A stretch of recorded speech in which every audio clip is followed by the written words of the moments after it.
Bonjour et bienvenue à tous pour ce webinaire Chaleur et exposition aux UV pour protéger la santé de vos salariés et de vous-même.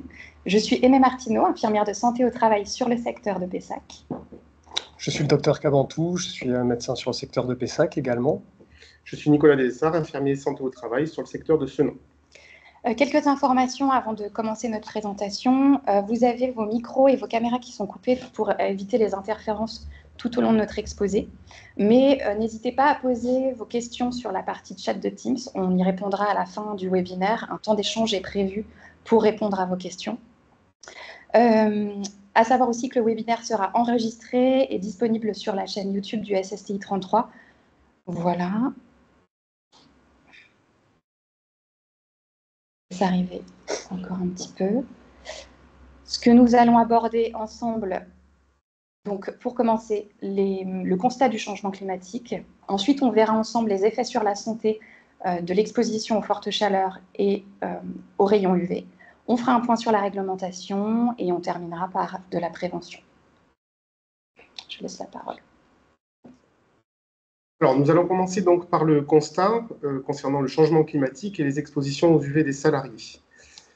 Donc, comme on a pu tous le constater, nos étés sont de plus en plus chauds et notamment d'un point de vue statistique, Météo France a constaté que depuis plus de 10 ans, la France était touchée par une forte augmentation du nombre de vagues de chaleur avec des épisodes de plus en plus intenses, plus longs et des températures régulièrement battues avec des températures fréquemment au-dessus de 40 degrés. Par projection, Météo France estime que ces séquences caniculaires deviendront à l'avenir la norme et que les températures régulièrement dépasseront les 50 degrés. Les scientifiques ont aussi constaté qu'il pouvait exister une relation entre le changement climatique et les rayonnements UV. Les variations de quantité de rayonnement UV sont généralement liées à l'état de la couche d'ozone et la dégradation de celle-ci permet à un plus grand nombre d'UVB, qui sont les plus nocifs, d'atteindre la surface de la Terre. Il a notamment été observé une tendance à la hausse des rayonnements UV dans le sud et le centre de l'Europe depuis les années 90. Ceci a pour conséquence de modifier l'exposition aux UV et d'affecter la façon dont les personnes réagissent aux UV. La hausse des températures associée au changement climatique entraîne des changements de comportement avec notamment une augmentation du temps passé à l'extérieur qui entraîne ainsi une exposition plus importante aux UV. Par rapport au sujet qui nous intéresse aujourd'hui, au niveau du milieu professionnel, ce changement climatique peut affecter la sécurité et la santé des travailleurs. Par rapport à l'augmentation des températures, tous les salariés peuvent y être exposés. La proportion de salariés exposés aux fortes chaleurs est difficile à déterminer, mais selon les sources, elle oscillerait entre 14 et 36%, soit entre 1,5 et 9,7 millions de salariés. Cela concerne bien entendu toutes les activités nécessitant l'utilisation d'outils ou de systèmes produisant de la chaleur, les activités en extérieur, mais les activités du secteur tertiaire, activités administratives, de services ou commerciales, peuvent aussi être concernées du fait de l'augmentation de ces températures. Comme on peut le voir sur cette slide, l'INRS considère qu'au-delà de 30 degrés pour une activité de bureau et 28 degrés pour une activité physique, il existe un risque réel pour la santé. Par exemple, pour l'été 2020, Santé publique France a reçu 12 signalements d'accidents de travail mortels en lien possible avec la chaleur. Par rapport à l'exposition au rayonnement UV, les salariés travaillant en extérieur sont les plus concernés. Elle concernerait 10% de la population active en France et en Europe, 14,5 millions de travailleurs sont exposés pendant au moins 75% de leur temps de travail. D'après l'Agence européenne pour la sécurité et la santé au travail, une récente étude révèle que les rayons UV font partie des expositions aux risques de cancer les plus fréquentes sur les lieux de travail en Europe. Je laisse la parole à M. Camille. Merci Nicolas. On va aborder maintenant les effets sur la santé. Donc sur les prochaines slides, on va parler des mécanismes de régulation physiologique de la température, les risques principaux et les risques indirects, les facteurs aggravants. Et ensuite, on va aborder le rayonnement UV. C'est des rayonnements qui sont froids, qui ne chauffent pas, donc il n'y a pas de perception du risque. Et ça entraîne des dommages des cellules et puis malheureusement des cancers. Ouais. Alors tout d'abord, la thermorégulation. Donc, Il faut savoir que l'homme, il est homéotherme, il a une température centrale constante et proche de 37 degrés.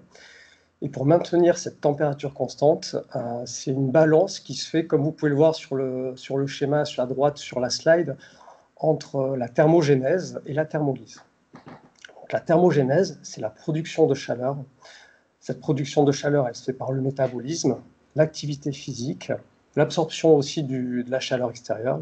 Mais ça peut être aussi l'émotion, le stress. Ouais, il y a plein de divers mécanismes qui produisent de la chaleur. Et pour contrebalancer cette production de chaleur, eh bien, il faut de la thermolyse. Donc, pour refroidir le corps, il y a 4 principaux mécanismes d'échange pour refroidir l'organisme. Donc, tout d'abord, le rayonnement. C'est l'émission de chaleur vers des objets à distance, plus froids. Ça s'effectue sans contact direct. Donc, c'est entre 2 surfaces de températures différentes. Vous avez ensuite la convection. C'est un échange entre un solide, un corps et un fluide. Et c'est lorsqu'il y a un déplacement de l'un par rapport à l'autre. Alors c'est très important parce que la convection, ça permet justement de refroidir entre les organes et le sang, donc un solide, un liquide, entre le sang et la peau, de nouveaux phénomènes de convection, et vous avez aussi de la convection entre la peau et l'air extérieur. Donc c'est un mécanisme très important pour refroidir le corps. Vous avez ensuite la conduction, c'est un échange entre 2 solides de températures différentes, mais c'est par surface, par contact direct. Donc c'est un mécanisme qui reste vraiment dérisoire sur la thermolyse. Hein. C'est 5 à 10% c'est le mécanisme qui permet d'évacuer la chaleur de 5 à 10%. Et en fait, un dernier mécanisme qui est assez important, c'est l'évaporation. Alors elle est respiratoire, mais surtout cutanée. C'est le passage des molécules d'eau de l'état liquide à l'état gazeux. Donc ça se traduit par une dépense d'énergie importante, et ce changement d'état, ça permet une déplétion vraiment très significative de la chaleur. Donc, convection et évaporation, c'est vraiment des choses qui sont très importantes pour se refroidir. Au niveau physiologique, il y a 2 phénomènes donc, qui sont mis en jeu au niveau de l'organisme. Donc c'est la vasodilatation. Donc, c'est l'augmentation de la taille des vaisseaux et l'accélération du débit cardiaque. Donc, c'est ce que je vous disais, ça permet justement d'évacuer la chaleur par convection. Et la sudation, donc on rentre dans le mécanisme de l'évaporation, ça permet donc une perte d'eau et ça entraîne une perte d'eau et de sels minéraux. Nous allons maintenant aborder les risques principaux avec une échelle de gravité, comme vous pouvez le voir à gauche sur la slide. Donc, tout d'abord, les risques liés aux fortes températures. Vous avez des réactions aiguës locales, ce qu'on appelle la dermite de chaleur. Vous pouvez ensuite avoir des crampes de chaleur, c'est des spasmes musculaires douloureux. C'est lié donc à la déshydratation et à la perte d'électrolytes, de sels minéraux, on va dire. La syncope, c'est une perte de connaissance brève. Donc il faut penser, bien sûr, c'est dû à souvent une baisse de pression, c'est de l'hypotension orthostatique. Donc ça peut être après un effort physique intense. L'idée, c'est il faut récupérer en position allongée, lever les jambes, hydrater la personne. Ensuite, vous pouvez avoir une aggravation de pathologies qui sont préexistantes, notamment cardiaques et neurologiques. Ensuite, on rentre dans des choses un peu plus spécifiques, c'est le syndrome d'épuisement-déshydratation. Ce syndrome, il peut apparaître quelques jours à la suite du coup de chaleur. La personne est très fatiguée, transpire abondamment, maux de tête, nausées. On va dire il peut être subfébrile, c'est-à-dire qu'il peut avoir un petit fébricule à 38 degrés. Par contre, il n'y a pas de trouble neurologique. Et en fait, le dernier risque principal, c'est le coup de chaleur. Là, on rentre vraiment dans l'urgence vitale. La personne est à 42 fièvre, les mécanismes de sudation ne sont plus mis en jeu, donc vous pouvez avoir une peau sèche. Il y a des signes neurologiques, il est confus ou il est somnolent. Donc ça, c'est vraiment l'urgence vitale. On refera un petit point sur le coup de chaleur, un petit zoom dans la suite de la présentation. Vous avez ensuite l'exposition au rayonnement UV. À court terme, vous pouvez avoir le coup de soleil qui peut aller jusqu'à la cloque en fonction de la dose d'UV reçue. Vous pouvez avoir des affections des yeux, notamment des photokératites. C'est une inflammation de la cornée et des conjonctives qui sont dues au rayonnement UV. Et vous pouvez avoir aussi, je pense à l'ophtalmie des neiges, c'est un coup de soleil des yeux, donc vous pouvez avoir une cécité transitoire. Et vous pouvez également avoir des réactions photoallergiques, c'est-à-dire que quand vous associez des rayonnements UV avec des médicaments, des topiques que vous êtes mis sur la peau ou certains végétaux, ben vous pouvez avoir des réactions, des éruptions cutanées spécifiques. Ouais. Et sur le long terme, l'exposition UV, ça entraîne tout d'abord le photovieillissement. Donc vous êtes la peau qui est beaucoup plus ridée. Vous pouvez avoir de la DMLA, vous pouvez avoir de la cataracte, et puis vous pouvez avoir tous les cancers cutanés. Je détaillerai un peu plus en détail le type de cancer en fonction des expositions. On va ensuite aborder les risques indirects. Alors tout d'abord, majoration du risque accidentel. Donc, en cas de forte chaleur, vous pouvez avoir une altération de la vigilance, les fonctions supérieures fonctionnent moins bien, donc, ou trouble du champ visuel également. Donc ça peut entraîner des glissades, des chutes, des accidents de la voie publique. Vous avez des difficultés pour réaliser certaines tâches, notamment préhension, manipulation de port de charge. Et enfin, vous pouvez avoir des difficultés à porter vos EPI. Et même, vous pouvez être amené à ne pas les porter. Donc, il y a donc majoration du risque accidentel. Enfin, les masques, les gants, les casques. Vous avez aussi un retentissement sur les autres risques, notamment les TMS, notamment les troubles musculo-squelettiques. Vos muscles, vos tendons, ils peuvent être moins bien hydratés, donc vous êtes plus à risque de vous blesser. Au niveau des risques psychosociaux, les fortes chaleurs, ça peut entraîner de la pénibilité, du stress, des difficultés pour réaliser les tâches habituelles qu'on vous a confiées. Ça peut modifier le comportement, qui peut être des fois inapproprié. Donc, tout ça peut rentrer dans le cadre des RPS. Le risque routier par altération de la vigilance. Ensuite, vous avez le risque chimique avec certaines substances qui deviennent beaucoup plus volatiles et que vous pouvez inhaler. Le risque biologique, alors je pense tout d'abord par exemple aux tiques et à la maladie de Lyme. Les tiques vont coloniser de nouvelles régions avec le réchauffement climatique. Et vous avez aussi les moustiques qui peuvent entraîner, qui sont les vecteurs de pathologies de type arbovirose, la dengue, le chikungunya, le Zika virus. Et donc, c'est des risques émergents qui peuvent donc être en lien avec le réchauffement climatique. Et enfin, vous avez évidemment des événements météorologiques extrêmes, donc des pluies, des inondations, des feux. L'ANSES recommande d'intégrer systématiquement donc, la problématique forte chaleur dans les documents uniques et pour chaque entreprise.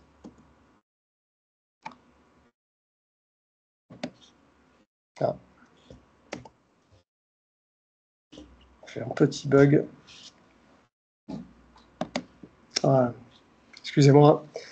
Les facteurs aggravants. Alors, tout d'abord, vous avez les facteurs intrinsèques qui sont vraiment personnels à l'individu.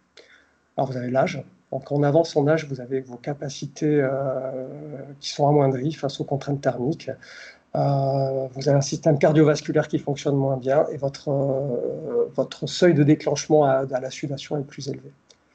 Vous avez aussi le sexe. Les femmes sont plus sensibles aux fortes chaleurs parce qu'elles ont de moins grandes capacités physiques, moins de masse musculaire, un volume sanguin qui est un peu plus réduit et un déclenchement, encore une fois, sudoral qui est un peu plus lent. La grossesse, l'obésité, avec un rapport qui est surface cutanée-poids qui est plus faible. Vous avez également la dénutrition qui peut être un facteur aggravant. Vous avez ensuite la prise d'alcool qui favorise la déshydratation, ainsi que la prise de drogue. La condition physique joue un rôle important. L'entraînement sportif améliore la performance à l'effort. Voilà. Vous avez ensuite les situations d'exclusion, de précarité. Vous avez de nombreuses pathologies chroniques qui peuvent être des facteurs aggravants. Encore une fois, les maladies cardiovasculaires, les séquelles d'AVC, les maladies neurodégénératives comme le Parkinson, les maladies psychiatriques, l'insuffisance respiratoire, l'insuffisance rénale, le diabète, les hypertensions mal contrôlées.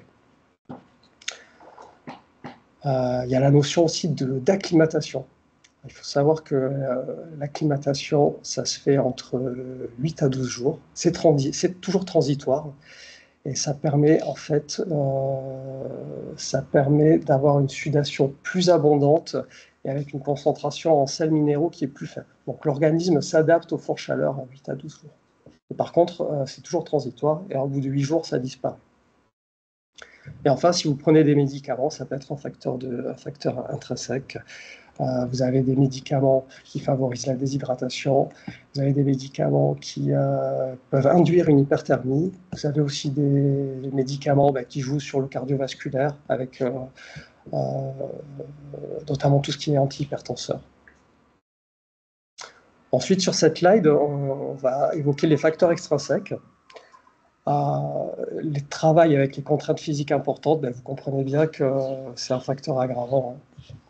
Le niveau d'hygrométrie, donc c'est l'humidité de l'air, est aussi un facteur à prendre en compte. Si vous avez il faut savoir que, encore une fois, je reviens sur l'évaporation.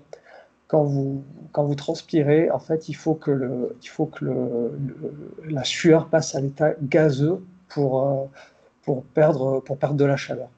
Et si vous avez des conditions avec un taux d'hygrométrie qui est très très élevé, en fait, il y a trop d'humidité et vous n'allez pas pouvoir transpirer. Donc vous n'allez pas perdre de chaleur. Ensuite, vous avez la convection. Donc c'est ce que je vous disais. Si vous avez de l'air qui circule, vous allez donc favoriser la convection et la perte de la thermolyse. Et en fait, pour des niveaux en dessous de 24 degrés, il n'y a pas de risque. On est dans des zones thermiques de confort, c'est totalement neutre.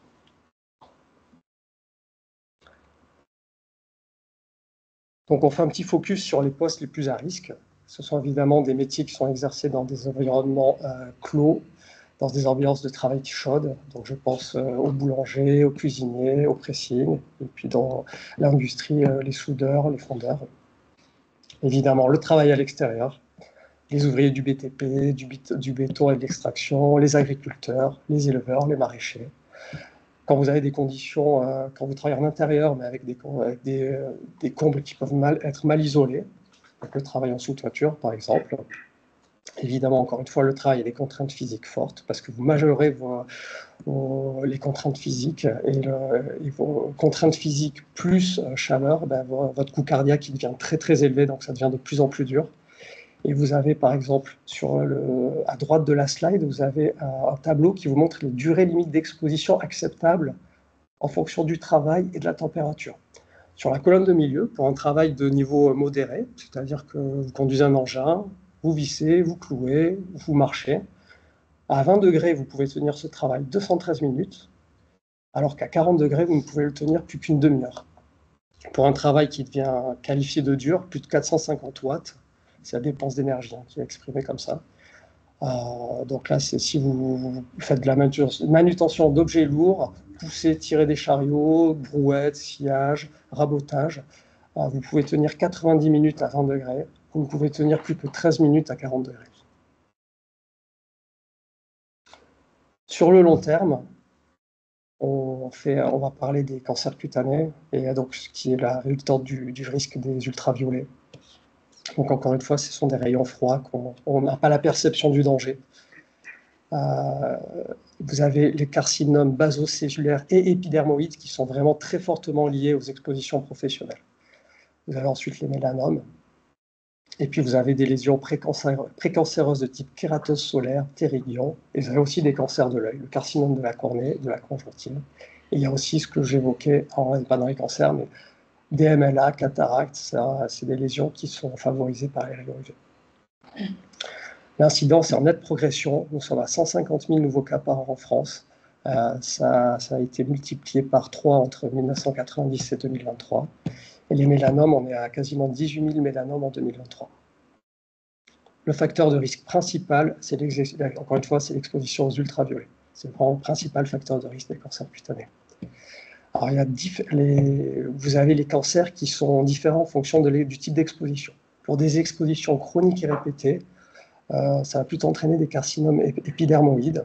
Donc on pense aux agriculteurs et aux pêcheurs. Quand vous avez une exposition plus intermittente, type de loisirs, on s'oriente plus sur les basocellulaires. Les basocellulaires, c'est 80% des carcinomes. C'est toujours d'évolution locale, il n'y a pas de métastase, donc c'est plutôt de bon pronostic. Les carcinomes épidermoïdes, c'est 20% des carcinomes. Ils peuvent être un peu plus agressifs et ils peuvent aussi, dans 20% des cas, métastaser. Donc c'est un peu plus méchant.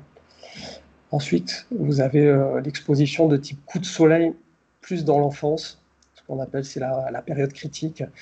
Ça augmente le risque de mélanome. Là, on est sur des cancers beaucoup plus agressifs. Le phototype clair, c'est-à-dire si vous avez des yeux bleus ou verts, des cheveux blonds ou châtains, la peau claire, avec une faible capacité à bronzer, vous êtes plus à risque de faire un cancer que des personnes d'origine afro-caribéenne, par exemple. Si vous avez un nombre élevé de névus, vous êtes plus à risque. Et en fait, vous avez ensuite divers facteurs de risque, l'immunosuppression, une corticothérapie au long cours, des antécédents personnels ou familiaux pour le mélanome, l'exposition aux rayons X et à des produits chimiques pour les carcinomes.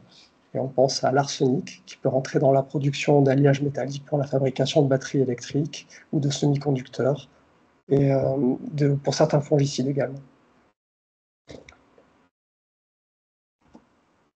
Nous allons faire le point sur la réglementation maintenant. Je passe la parole à Nicolas. Merci. Donc, au niveau de la réglementation, donc, par rapport à tout ce que nous venons de voir, les modifications par rapport au changement climatique, les risques au niveau de la santé, que dit au niveau du travail la réglementation? Donc, au niveau de cette réglementation, il faut savoir qu'elle ne définit pas de notion de travail à la chaleur, il ne donne pas de limite de température. Comme nous l'avons vu précédemment, les valeurs de 30 degrés pour une activité sédentaire et de 28 degrés pour une activité physique peuvent cependant être utilisées comme des repères pour agir en prévention. Le Code du travail précise en revanche que l'employeur doit prendre les mesures nécessaires pour assurer la sécurité et protéger la santé de ses salariés, notamment au regard des températures extérieures. Concrètement, l'employeur est tenu de mettre en place une organisation et des moyens adaptés aux épisodes de forte chaleur.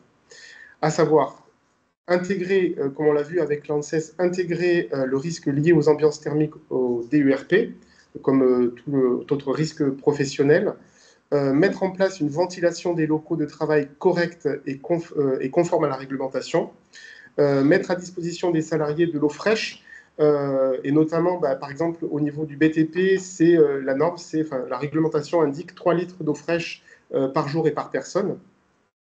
Informer les salariés de l'évolution de la situation au niveau des températures et des épisodes de canicule, et sensibiliser les salariés aux bonnes pratiques contre les fortes chaleurs. De plus, selon les recommandations du plan canicule, l'employeur doit, si possible, mettre en place une réorganisation du temps de travail au sein de son entreprise. Ça va être abordé un peu plus dans le chapitre de la prévention. Enfin, et ça c'est important aussi, si la situation présente un danger grave et imminent pour leur vie ou leur santé, les salariés peuvent invoquer le droit de retrait en cas de canicule, selon l'article L4131-1 du Code du travail.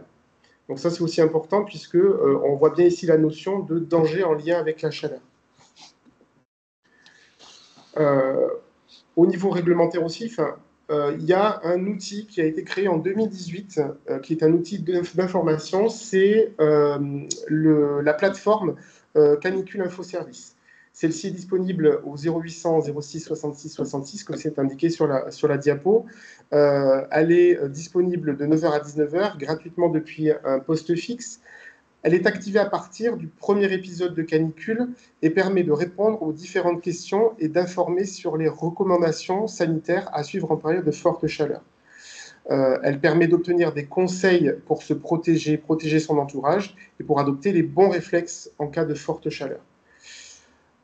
Voilà, donc maintenant, après avoir vu toutes ces notions de constat, d'effets sur la santé et de réglementation, Aimé va aborder le sujet de la prévention et des actions devant être mises en place pour prévenir le risque chaleur.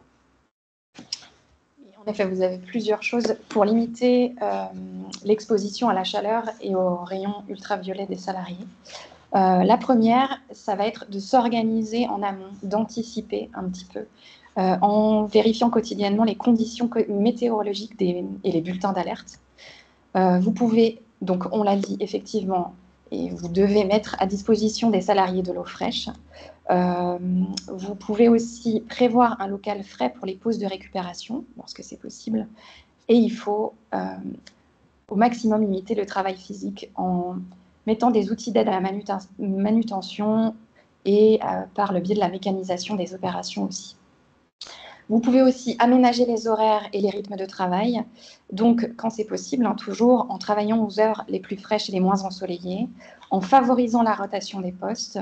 Lorsque le travail décalé n'est pas possible, vous pouvez instaurer des pauses supplémentaires pendant les heures les plus chaudes. Enfin, vous pouvez aussi aménager l'environnement de travail, donc en privilégiant le travail à l'ombre, en mettant à disposition des salariés des brumisateurs, en climatisant les cabines des conduites des engins de chantier, agricoles, les véhicules des commerciaux, limiter toutes les sources additionnelles de chaleur, donc les fours pour les restaurants, les boulangeries, débrancher les ordinateurs non utilisés aussi. Donc on en a parlé, l'équipement de travail, c'est pas toujours facile de le tenir quand il fait chaud. Mais voilà, pour les salariés qui travaillent à l'extérieur et qui sont exposés aux UV, il faut vraiment prévoir un équipement adapté. Donc tout d'abord, il faut se couvrir la tête avec un casque blanc ou un chapeau de couleur le plus clair possible, puisque la couleur noire et foncée va absorber les rayons et va stocker la chaleur, alors que le blanc va réfléchir la lumière et donc la rejeter plus facilement. Ensuite, il faut se couvrir la nuque, le torse et l'entièreté des bras et des jambes avec des vêtements confortables et près du corps. Là encore, des vêtements clairs et blancs de préférence. Il faut appliquer de la crème solaire indice au minimum 30 à 50 sur les parties du corps qui ne peuvent vraiment pas être couvertes et renouveler l'opération régulièrement, au minimum toutes les 2 heures. Ça, c'est important. On vous a mis 3 liens Internet où vous trouverez des équipements adaptés aux conditions chaudes, comme les protège-nuques rafraîchissants, par exemple, mais aussi les gilets de chantier, eux aussi rafraîchissants sans manches à mettre par-dessus un t-shirt. Donc, il y a vraiment des équipements aujourd'hui qui sont conçus pour faciliter la vie des salariés, des ouvriers qui sont en extérieur quand il fait très chaud. On vous laissera jeter un œil. Donc, le zoom sur le coup de chaleur. Donc, le coup de chaleur survient lorsqu'on associe donc un effort physique intense à modéré et une exposition prolongée aux ultraviolets et à la chaleur. Le coup de chaleur, c'est une urgence vitale, on l'a dit. Elle est rare, mais il y a quand même un risque de décès dans 15 à 25% des cas. Donc, il survient quand notre température corporelle atteint ou dépasse les 40 degrés. Et les symptômes, pour rappel, ça va être des maux de tête, des nausées, une perte de connaissance, un comportement inhabituel, etc. C'est important de noter aussi qu'il va concerner le coup de chaleur les personnes jeunes et en bonne santé. Voilà. Si ce dernier survient ou si on a le moindre doute sur le comportement d'un collègue ou pour soi, la première chose à faire, ça va être bien sûr d'appeler le 15 ou le 112. Ensuite, il va falloir rafraîchir la personne concernée, la placer à l'ombre et lui retirer des vêtements superflus, l'asperger d'eau fraîche et si cette personne est encore consciente, la faire boire progressivement. Pour prévenir le coup de chaleur, lorsqu'on n'a pas le choix de travailler dans des conditions très chaudes, il faut donc boire régulièrement de l'eau fraîche, à peu près toutes les 20 minutes, prendre des repas légers et fractionnés. Il faut donc privilégier des aliments pas trop riches et éviter aussi les cafés, thés et sodas. Et dans l'idéal, il va falloir privilégier donc les fruits frais entiers et les infusions non sucrées. Pourquoi manger léger et boire de l'eau fraîche régulièrement? Parce que notre corps, lui, il ne va pas avoir besoin de dépenser de l'énergie pour éliminer un repas trop lourd et il pourra donc réguler sa température un peu plus facilement. Voilà. La prévention des cancers cutanés. Donc, il faut au maximum, on l'a dit, éviter l'exposition au soleil entre 12 et 16 heures, même avec de la crème d'indice élevée, ainsi que les expositions prolongées au soleil. Toujours avoir donc bien conscience que le risque existe et persiste, même si le ciel va être nuageux, en fait, et qu'il ne fait pas chaud. Les rayons ultraviolets, eux, ils continuent de passer à travers les nuages. Il faut porter des vêtements d'épaisseur et de coloris bloquant les ultraviolets, des lunettes de soleil. Il faut se protéger au maximum. Il faut que ce soit confortable, mais effectivement, il faut protéger les parties du corps visibles. Les crèmes solaires de protection élevée, il faut les utiliser sans augmenter son temps d'exposition au soleil. Donc on a dit indice 30 minimum, à 50 c'est ce qui est idéal. Enfin, le dépistage des cancers cutanés va reposer sur 2 choses. Donc l'auto-examen de sa peau. Les dermatologues recommandent de s'auto-examiner 1 fois par trimestre et de s'observer attentivement et de voir s'il y a un quelconque changement. Et enfin, le suivi par un dermatologue, tous les 2 ans normalement. Alors, on sait que c'est compliqué d'avoir des rendez-vous chez le dermatologue. Si ce n'est pas possible, vous allez faire évidemment un point chez votre médecin traitant rapidement. Tout changement dans la taille ou la couleur ou l'apparition d'un grain de beauté doit conduire à demander un avis médical. C'est important. Donc voilà. On parle d'indice ultraviolet pour mesurer donc l'intensité du rayonnement du soleil. Plus l'indice va être élevé, plus il est important de se protéger du soleil, on l'a compris. Donc même quand il y a des nuages ou du brouillard. Sur cette slide, vous pouvez voir le tableau qui donne le niveau de risque des rayons ultraviolets, ainsi que la carte de Météo France consultable sur Internet. Donc on peut voir qu'un indice 3,5 présente un niveau de risque modéré, donc il est en jaune, et il est préconisé le port d'un chapeau, de lunettes et de mettre de la crème indice 15-30. 30, c'est déjà très bien. L'indice 6 à 7 en orange a un niveau de risque élevé et implique de réduire l'exposition entre 11h et 17h et de mettre de la crème solaire avec un indice UV minimum de 30 à 50. L'indice 8 à 10 présente un niveau de risque très élevé et sans protection de la peau, elle va être endommagée et peut commencer à brûler. À partir de ce niveau, c'est crème solaire indice 50 minimum. Vêtements longs, chapeau, lunettes de soleil. L'exposition au soleil sera la plus dangereuse entre 11h et 17h. Et enfin, l'indice 11+, en violet. Un niveau de risque extrême et la brûlure arrivera en quelques minutes seulement. Il faut donc éviter de s'exposer, de sortir, sinon mettre en place toutes les protections nécessaires vues avant. Voilà. Avec les équipements et tout ce qu'on a pu voir auparavant. Vous pouvez consulter donc cette météo et l'indice UV sur la carte de Météo France. C'est indiqué sur l'onglet en haut à gauche de la carte. C'est pas mal d'aller vérifier à quoi ça va ressembler sur les mois les plus chauds et d'essayer de sensibiliser et de mettre en place ce qu'il faut sur ces journées-là. Et pour exemple, lorsque j'ai fait mon imprimé écran des cartes météo, je crois que c'était le 17 mai, et c'était un temps de saison, et on peut voir des nuages. Et l'indice UV était déjà assez élevé avec des protections déjà à mettre en place. Donc voilà, il faut vraiment être vigilant pour les salariés, les travailleurs qui sont en extérieur. Alors, on termine avec les bons gestes à avoir en entreprise. Alors, effectivement, aussi bizarre que ça puisse paraître, il faut essayer de limiter le recours à la climatisation, puisque cette dernière va rejeter de l'air chaud à l'extérieur et va donc faire augmenter les températures extérieures, ce qui est finalement un peu contre-productif et paradoxal. Il faut évidemment bien choisir son matériel et bien penser à l'entretenir annuellement si possible pour son bon fonctionnement. Concernant le bon réglage des clims, il faut aussi qu'il n'y ait pas plus de 4 degrés entre la température extérieure et intérieure.